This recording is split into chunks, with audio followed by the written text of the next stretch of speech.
All right, you guys, well, today is the grand wrap up of this retaining wall. We're gonna show you guys how we laid in these steps. We're gonna be basing out this retaining wall and wrapping this project up in today's video. So let's not get too far ahead of the game. Let's back this up from where we left the other one off and keep the journey going. All right, guys, we're gonna be looking at a complicated, integrated stair system built right into the retaining wall. We're gonna show you how we did this thing. This is kind of a unique one for us, but every job is unique in some way, right? So you can see what the guys use. So Alex, what are these stair steppers? These are precast, right? Not natural stone. Yep, the Versa steppers. The Versa steppers. And so what that does is that gives us the ability to have a true flat top and a true flat bottom. Although it looks like a rock face type of material and a natural stone, it doesn't have the variables that a natural stone has, because you just installed a sidewalk system with natural stone, and what a flipping nightmare that was. Yeah, it was all over the place. It was, because it was up and down and sideways, because true stone doesn't have a true top like this. I mean, this even is a little bit textured, but it's mostly flat. Right, and it gives you the ability, because look at, we are leveraging what we're doing, putting it one step on top of the next step. So we're leveraging the weight and support of the retaining wall. And then behind it, look at what we're doing. We're building the base. This is all base, all support for the stairs. So that we've got this put onto a good solid platform, and this is 3/4 clear. And guys, the newest member of the crew is Art. Art, say hi to the guys. So we've got a new team member, but the wall is coming along. We'll just take a look. We've got Blaine down on the bottom basing. Blaine, have you done a how-to base yet on the video yet? Yeah. All right. So let's show you guys how Blaine bases. We'll set the camera up and we're gonna walk through one of these right now. Okay. So what Blaine's doing is he has to level each and every block. Blaine, you wanna just show them and we can just walk through this now? So I get the base fairly close to being level before I put the block in. And I'll actually use the level to screed it a little bit, just to get real close. Joey just dropped the block in, and it's level that way. A little high in this corner, but we're still above this block. So that means I can hit it in the position without having to lift it up. And you want to hit it into position, so when you initially place your block, you want it just a titch higher, because you want to settle it down into its resting place. And then that has to be perfectly level, not just with the block next to it, but all on its own. Otherwise you keep going down, we're going up. Exactly. And then another thing to take into consideration is the height of your retaining wall. So if you've got an 8-foot tall retaining wall, that means you're going to have 4 layers of grid in there, and that can lift the back of your block up. If this is the face, it can lift the back of your block up a little bit. So sometimes we'll even compensate depending on the height of the wall with the batter of the bubble. Let's take a look at what I mean. So Blaine's got the batter of the bubble. Blaine, you want to show him where level is, so you can see how he's lifting up that back. So he's got this going in, but not too aggressively in, because we're only going 5 feet up. Yeah, and if you go too aggressively in, you can lose everything on the bottom. The bottom can shift out. And I actually had this argument with one of my project foremans well before you, where he liked to go super aggressive on it. And I told him the exact same thing you and I are saying, and it did. Did it? It did. The bottom just, we weren't even done building it. The bottom just, big rain came and it washed around the end of it, and the whole end of it came out, and the rest of the wall stayed in place. So you got to be super careful that you get that right, and then towing them in as well is another big thing. And then don't touch them. See, I'm sitting on the block right now, but I'm sitting on 2 block. I would never sit on a based block. You never step on a base block. Too easy to move it around. You got to get them towed in. We got to get them towed in. So that's the key. Level the block individually, get it a titch higher than the blocks that are adjacent to it, and then you level this block with its sister block right next to it, and then once that one is set, then you keep going down the line. That's how you base those blocks. Another thing that I do want to talk about is so the tools. He's using just a dead blow hammer, 5 pound. I believe that's a 5 or an 8 pound. And then your level, make sure you, I don't know, how picky are you about the level? I'm not that picky, as long as I can see it from the top. Right, because I had those ones that had the heavy duty ones. Yeah. You couldn't see from the top. Yep. It's hard to. And you bang them anyway. You drop them anyway. Yep. They're a throwaway tool. You gotta keep refreshing your levels, because once that goes, Yep. all your work is gone, right? So don't be afraid to just toss a level if you're ever worried about it. And then your base material is the same as your backfill, your drainage zone, 3/4 clear. Some people use class 5, but here's the thing: this 3/4 clear allows the water to migrate through the base. And then this 3/4 clear, you can see we've actually got a compactor on it. We compact that base material, and it can have water flowing straight through it without it ever compromising the integrity of the wall. Where class 5 has the fines, and although the fines do tend to bind and it doesn't shift or move very often, the fines are still there. This should have all the fines removed, so just the opportunity for the fines to wash out doesn't exist with this. Another thing that you can do is you can put cement, concrete down, and put a concrete leveling pad. We do not use that for the reason that we just showed you, because we need a lot more control over our blocks than what even a screeded off base will allow us to do. It doesn't allow us to individually adjust each block to compensate for the height of the wall, the amount of grid that may be going in, and just to get it dialed absolutely in. You can see that the base, when you base a wall like this, it will take as long for an individual, a good baser to base, as it will be for a 2 or 3 man crew to backfill up 2 to 3 feet tall and compact it.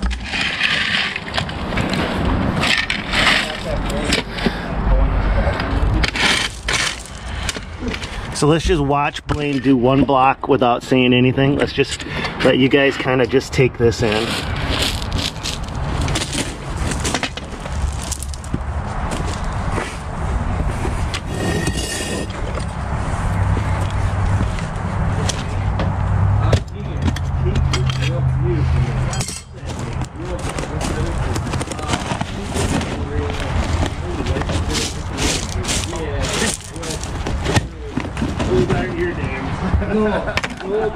Absolutely not. What would they have been named? I had to agree. Well, if it was a boy, then it would have been because my dad's school. Yeah. And I'm going, so it would keep that going. But it was a girl, so yeah. That's all I got. But I had to agree.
Yep, I remember that. Yep, I do actually. I think I had like 4. So.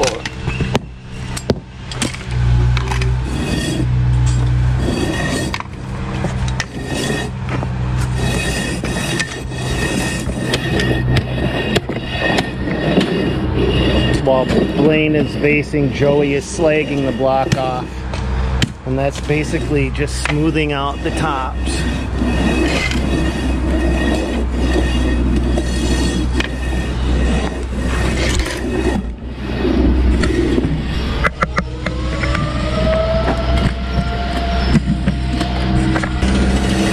take a look. So you can see that pretty close to level. Looks like it's come down a little bit. If you go just to the block, all this block is diving weight on this end compared to measuring both of them.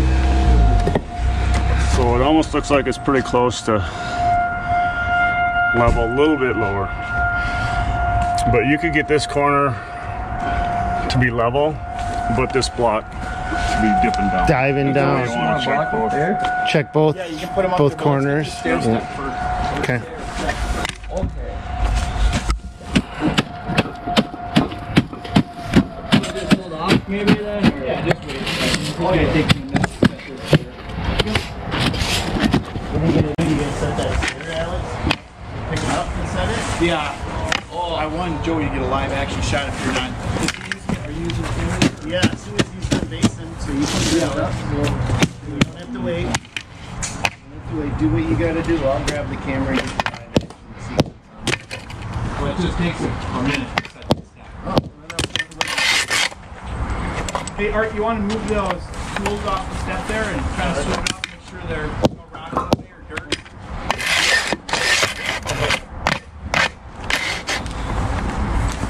Sometimes they're tricky, aren't they?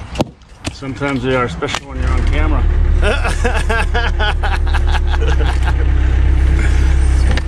Alright, well, I'll let you keep working on that. So what Blaine does is on the back side of the blocks, to make just to level everything out, you can see he runs that Want that block up there now? Yep, I'm going. that level all the way. He uses switches to a 4-foot level, and then everything on the back side is a straight face as well. He doesn't use the front side because it's got a rough face, right? So if you look right here, if you use that, put that level on the front of it, then he's not necessarily as accurate. Yeah, so like right here you can see this, yeah, this bump right here throws it off. So that'll throw you off if you're trying to use the front, but on the back side it's a machine finished edge. So that's why we use the back side of the block. We also rope. We also use what's called a rope trick. I don't know if these guys you ever use the rope trick when you're backfilling aggregate? Rope trick, no. Okay. Never saw it. Don't know. Never seen the rope trick?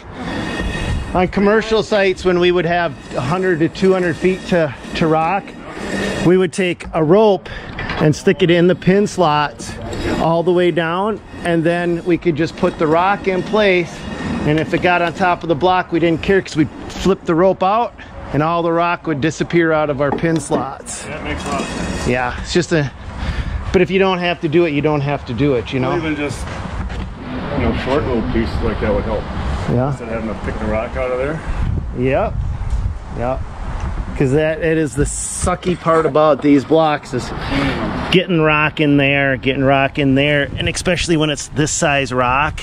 So it fits just like that, and then you gotta reach in and you gotta physically pick it out. But that is a minor point overall for all of the benefits that you get with this block. I'd never use any other block personally, but I don't know. You've been basing for as many years as I can remember. Blaine, what would you like? What would you use if you had your druthers? If we could pick I would any? use this. Would you? In my own house? Yeah. Did you use this at your own house? I use stone. Oh, you use the big ones. Okay. Real stone. I had it done right before I started here. I remember. Yeah. Hey, Like Blaine, the you need another lock? Yeah, pretty quick.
Alright, so the next thing we're going to do is actually set one of the precast stone stairs.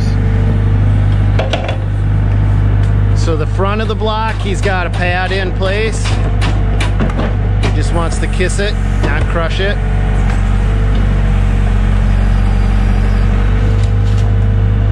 Don't get under that block.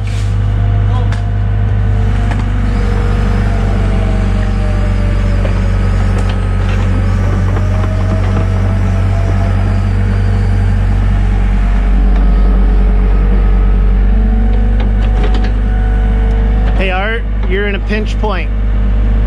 You know, Art, whatever you do, don't get yourself trapped in pinch points where you can't get out if a piece of equipment does its own thing, because we've seen equipment blow hoses, crash down. Just be very careful about pinch points, please and thank you.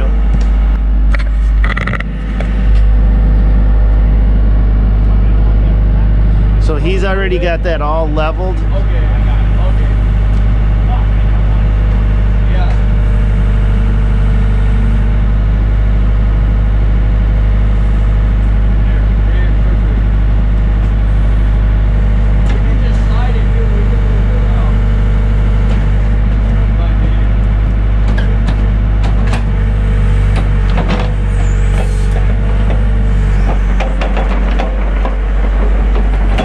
Percent of the work is in the preparation. So although that looked pretty easy, it wasn't easy to make sure that everything was set and ready so that he could make it look easy as he set the block in place.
All right, you guys, well, here she is all wrapped up and complete. We've still got a few details to work out, but we've got the retaining wall built, up, assembled. The new driveway is in place.